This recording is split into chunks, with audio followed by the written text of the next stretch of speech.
أعوذ بالله من الشيطان الرجيم. بسم الله الرحمن الرحيم. والصلاة والسلام على أمير الأنبياء محمد بن عبد الله صلى الله عليه وسلم. Ola amadou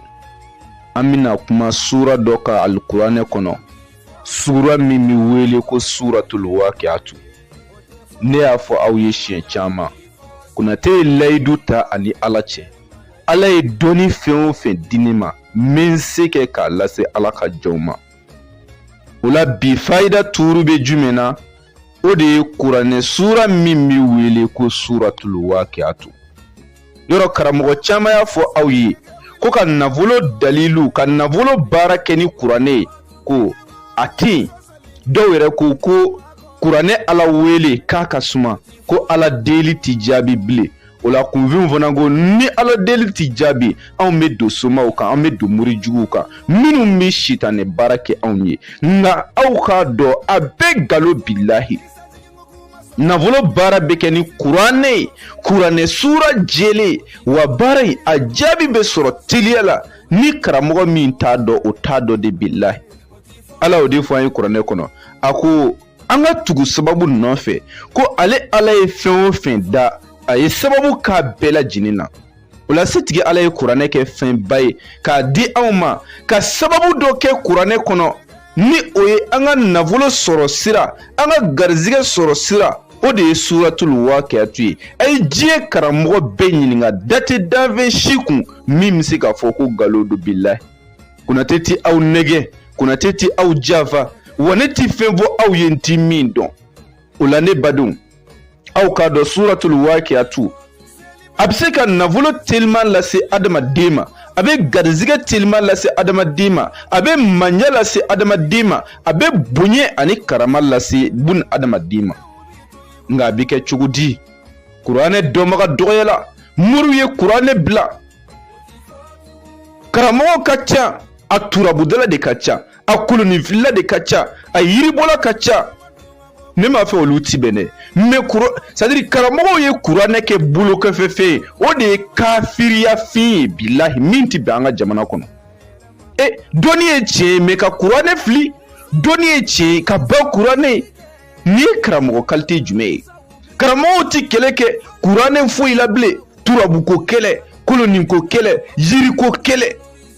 Qur'an ko kele tike ble Qur'an flila kuma tike o kamble nga Konaté laydu di awmade setki ala e doni fen fen dinima wallahi nebi seke ka bedi awma ni ala ka je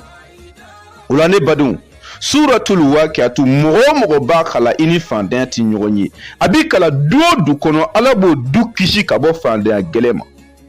abi kala sigidala ala bo sigida kishi ka bo fanden gelema aya dume suratul waqi'atu ka mogo ni willa sogomada fe fajiri kire chile ko ikele ko ka fajiri sili suratul waqi'atu kala shiye saba ala tison abada odo kle ka bi fo ala ka garzige do di ema mima to ebini ka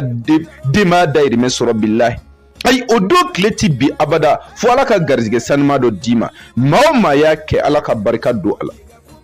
ne afo awye chien chama Konaté bi navolo barake awye ni Qur'an sura jele siga temi na nogo tala iti de faga iti balma faga iti muso faga iti che faga bare meke ni Qur'an sura jele sura mi me wele ko suratul waqi'atu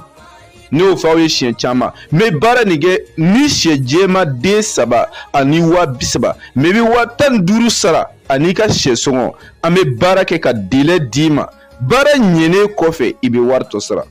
Konaté bara inke ni chuwaina otuma bara jelendo wa kunve bara te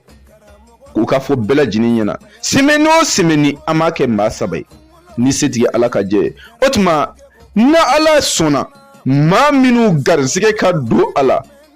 ammi ala wele ka nyin ala fe ala ko luma ko gla ala ko ke ala bunye kama solli ala rasuli ulani ala sona mami mana bara inge Konaté fe ay aukana sadiri aukana nyine ay duoke garibu ke yere wallahi neti foi kama fo alaka jon dese ba to demeni akila kuma imbe famia ola ka duwawu kɛ an ka jamana in ye, jamana in yɛrɛ bi Ala k'a basigi, jamana in Ala k'a kolo suma, Ala k'o kɛ Ala bonya kama. Solli ala rasuli. ربنا ظلمنا أنفسنا وإن لم تغفر لنا وترحمنا لنكونن من الخاسرين. سبحان ربك رب العزة عما يصفون والسلام على المرسلين والحمد لله رب العالمين. أعوذ